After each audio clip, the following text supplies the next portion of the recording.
हुकुमशाही राजवट आणि जुमलेबाजी राजवट जाळून भस्म होईल हा मला आत्मविश्वास आहे. जसं गीत आज मी तुमच्यासमोर सादर केलं तसंच एक मशालीचं नेमकं चित्र, कारण आम्ही एक चित्र केलेलं आहे. ते चित्र आणि हे चित्र याच्यात फरक आहे. हे चित्र आहे ते ईव्हीएम किंवा मतपत्रिकेवरचं हे चिन्ह आहे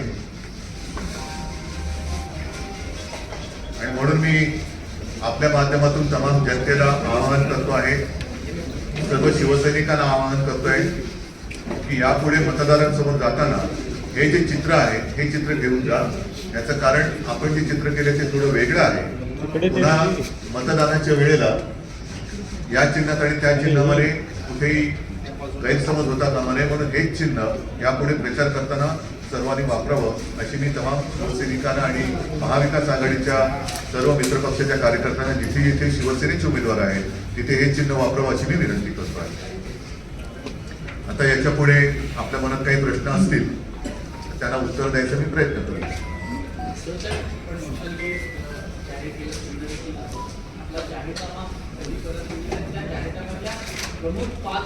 आधी मी पेपर फोडणार नाही, त्याच्यामुळे एक टप्प्याने आम्ही चाललेलो आहोत. साहजिकच आहे. आपला दुसरा प्रश्न हाही आहे की संयुक्त सभा कधी होणार, तर त्याही बाबतीत मी तुम्हाला सांगितलेलं की पहिलं आता एक जाहिरातीचं क्षेत्र आहे. जाहिरातीचं जे काही मटेरियल लागतं ते मी नीट आखतोय आणि ते झाल्यानंतर मग आमच्या संयुक्त सभा असतील. त्याचबरोबरीने एक संयुक्त वचननामा, ज्याला आम्ही वचननामा म्हणतो किंवा जाहीरनामा, तो सुद्धा एकदा जवळपास फायनल होत आहे. तसं पाहिलं तर काँग्रेसचा राष्ट्रीय पक्ष आहे, त्यांनी संपूर्ण देशासाठी एक जाहीरनामा चांगला तयार केलेला आहे. त्यामध्ये महाराष्ट्रासाठी आणखीन काही वेगळ्या गोष्टी असतील तर त्याचा आम्ही समावेश करणार आहोत.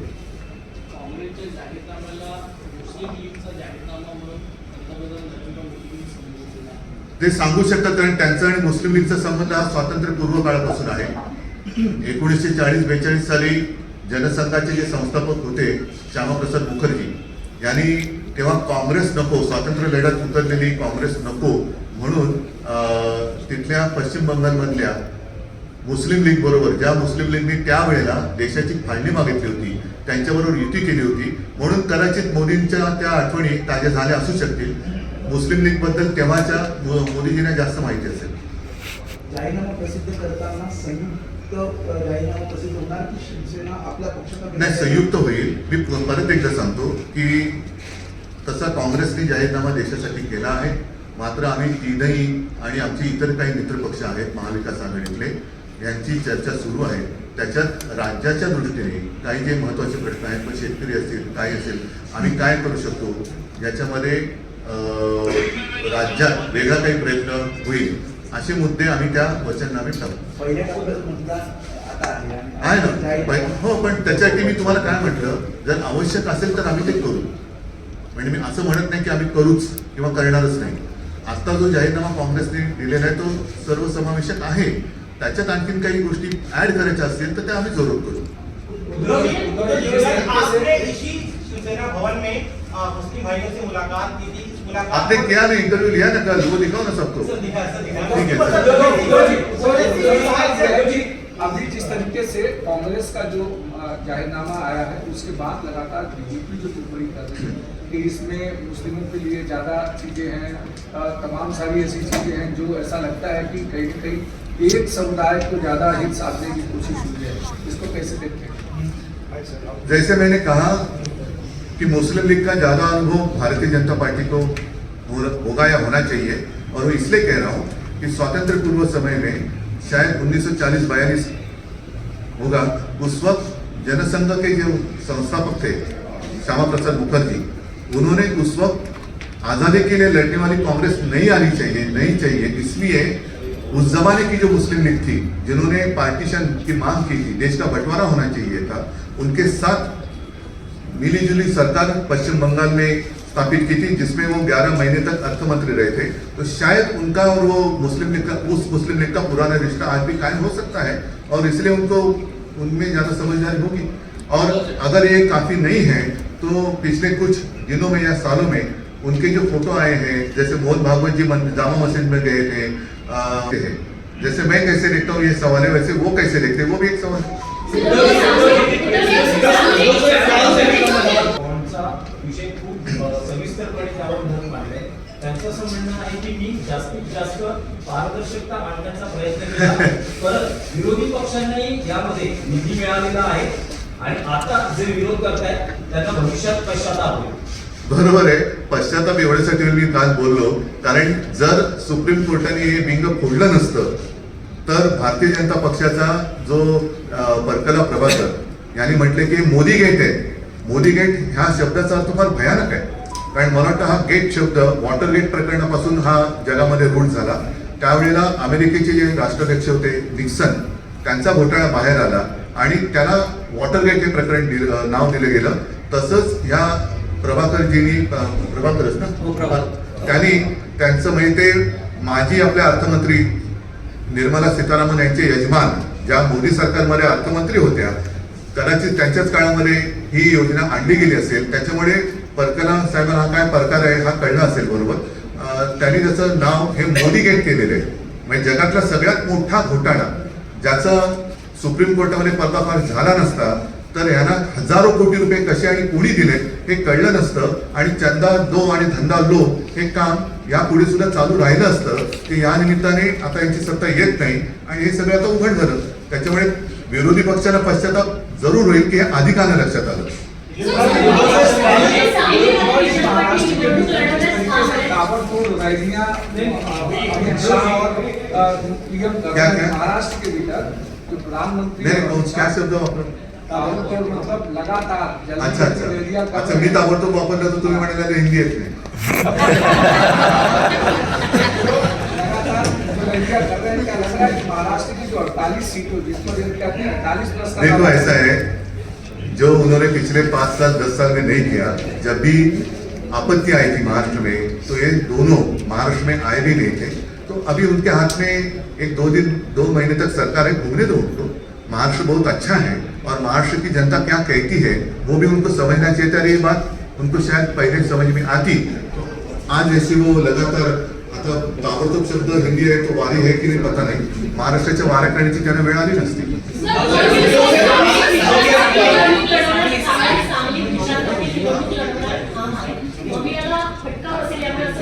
असं काही नाहीये, कारण संपूर्ण देशामध्ये हुकुमशाही विरोधामध्ये एक जनमत फक्त तयार झालेलं आहे.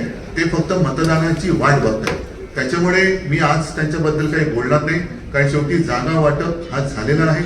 तिन्ही पक्षांनी आणि महाविकास आघाडीच्या सर्व मित्र पक्षांनी अधिकृत पत्रकार परिषद घेऊन जागा वाटप जाहीर केलेलं आहे.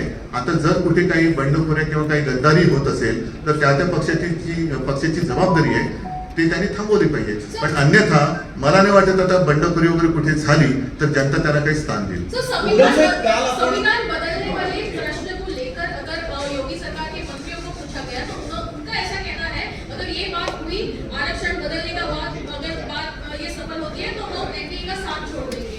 लेकिन ये अगर मगर की बात क्यों दिखाई तो दे रहा है, साफ दिखाई दे रहा है. उनके कुछ मंत्री जैसे कर्नाटक के एक भूतपूर्व मंत्री हेगड़े, उन्होंने कहा कि संविधान बदलना है इसलिए हमें 400 पार करना है. राजस्थान से एक उनकी महिला शायद मंत्री है या विधायक है या सांसद है, उन्होंने भी कहा कि हमें संविधान बदलना है, बदली करना है. तो ये अगर मगर की बात नहीं, आप इनके सब जो दाम है वो दिखाई दे रहे हैं. उद्धव साहेब, काल आपण मुस्लिम बांधवांची एक बैठक घेतली. कुठल्या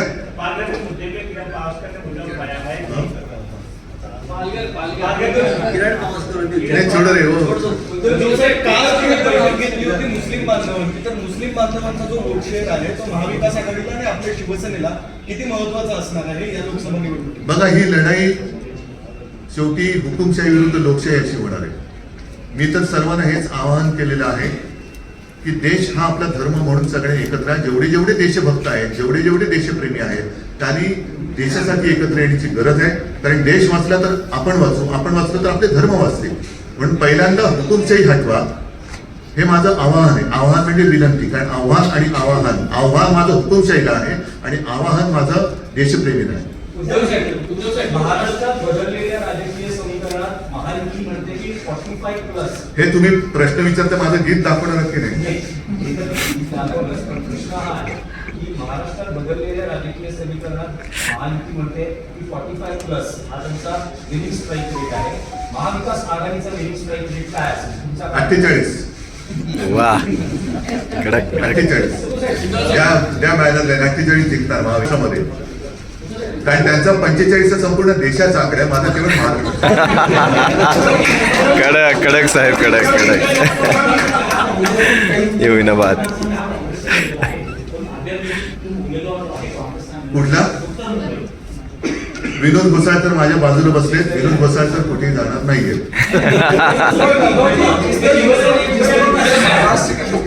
टिकट अनाउंसमेंट के बाद एक दूसरे की पार्टियों के कार्यकर्ता जो काम करना शुरू कर रहे हैं, जो चुनाव लड़ने के लिए बात कर रहे हैं, आज किस तरीके से कहेंगे सभी नेताओं को और कार्यकर्ताओं को ऐसे समय में जब आप लोग लगातार बीजेपी के खिलाफ लड़ाई कर रहे हैं, आप क्या आह्वान करेंगे लोगों से कि कार्यकर्ताओं से कि एक दूसरे के खिलाफ न लड़के इस समय? वो तो बात अच्छी बात शुरू हुई है.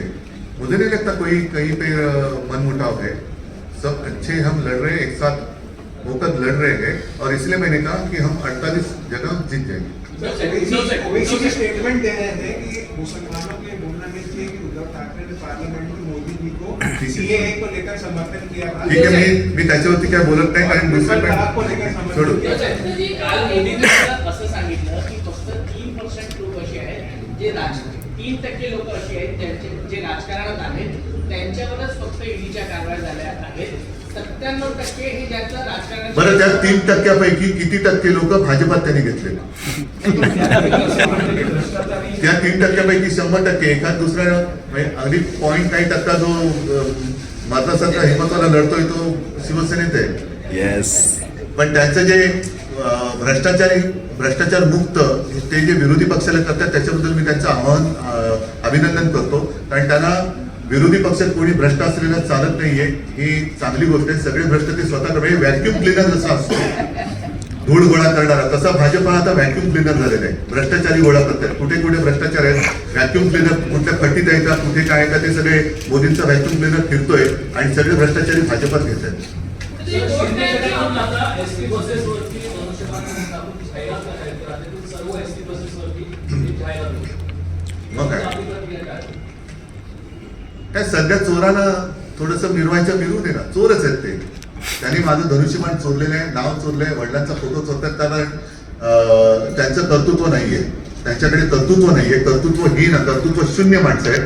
त्याच्यामुळे चोरीच्या मालावरती ते श्रीमंती दाखवतात, पण चोराच चोर. कुठेतरी वोट बँकच्या अपरिहार्यतेमुळे काँग्रेसने राम मंदिराच्या लोकार्पणामध्ये सहभाग घेतला त्याची मोदींनी टीका केली. कोणी? मोदींनी अशी टीका केलेली आहे की कुठेतरी वोट बँकची अपरिहार्यता होती आणि म्हणून काँग्रेसने हा एवढा चांगला सोहळा. जाऊ द्या. राम मंदिर निर्माणामध्ये अगदी बाबरीपासून मोदींनी तरी काय सहभाग घेतलाय, त्याच्यामुळे त्या इतिहासात जाऊ नका. उद्या काय करायचं ते बोला. कल इंटरव्यू में प्रधानमंत्री ने कहा कि प्राण जाए पर वचन न जाए. इस तरीके की ये पहले बात अगर उनके समझ में आती तो 2.5 साल का जो वचन जो उन्होंने दिया था वो निभाते. अगदी बरोबर. इंडिया आघाडीचे आपले सहकारी आणि दिल्लीचे मुख्यमंत्री अरविंद केजरीवाल अजूनही 20 दिवसानंतरही तुरुंगात आहेत. सर्वोच्च न्यायालयही त्यांना दिलासा देण्यास तयार आहे. अशा वेळेस इंडिया आघाडीच्या नेत्यांची काय भूमिका आहे? एक रॅली तर झाली दिल्लीमध्ये, पण त्यापुढे काय? कारण त्यांचे बघा, आता शेवटी असं आहे की न्यायालयाचा एक आसरा असतो. न्यायालय ही एक शेवटी अशी शक्ती आहे.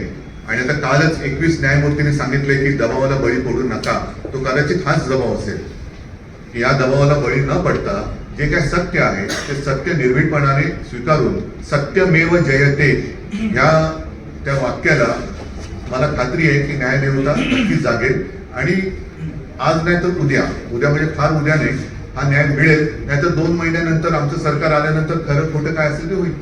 एक तरफ जो है कि कांग्रेस ने राम मंदिर के लिए कुछ योगदान नहीं दिया, ये मोदी जी का स्टेटमेंट है. और दूसरी ओर अभी राम मंदिर आ रहा है तो महायुति का शक्ति प्रदर्शन भी वहाँ राम मंदिर में दिखाई देगा अयोध्या में.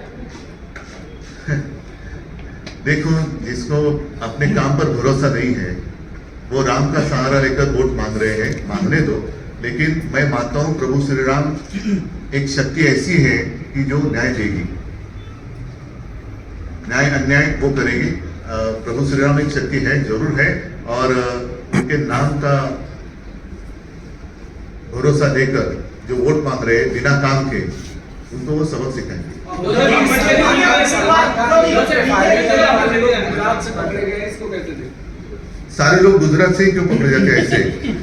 इसमें गुजरात की बदनामी हो रही है। मैं गुजरात को कोई दोष नहीं दे रहा हूँ, लेकिन हमारे गद्दार भी गुजरात भाग गए थे, ये भी गोलीबारी करके गुजरात भाग गए। तो ये क्या मामला है? जो ड्रग्स उतरते हैं वो गुजरात में उतरते हैं, ऐसे क्यों हो रहा है? तो गुजरात के लोगों ने आप सोचना चाहिए कि गुजरात की बदनामी हो रही है। और मैंने तो देखा, आपके चैनल पे तो दिखाई नहीं दे रहा है, लेकिन गुजरात में भी भाजपा के खिलाफ प्रदर्शन हो रहे हैं। तो अब गुजरात से ही भाजपा तड़ीपार हो जाएगा। उद्धव जी, मोदी के तस्वीर का इस्तेमाल कई जगहों पर कर रहे हैं, खासतौर पर क्योंकि अब उनके समझ में बात आई है कि मोदी जी का नाम नहीं चल रहा है। चला, धन्यवाद, चलेना, जय हिंद।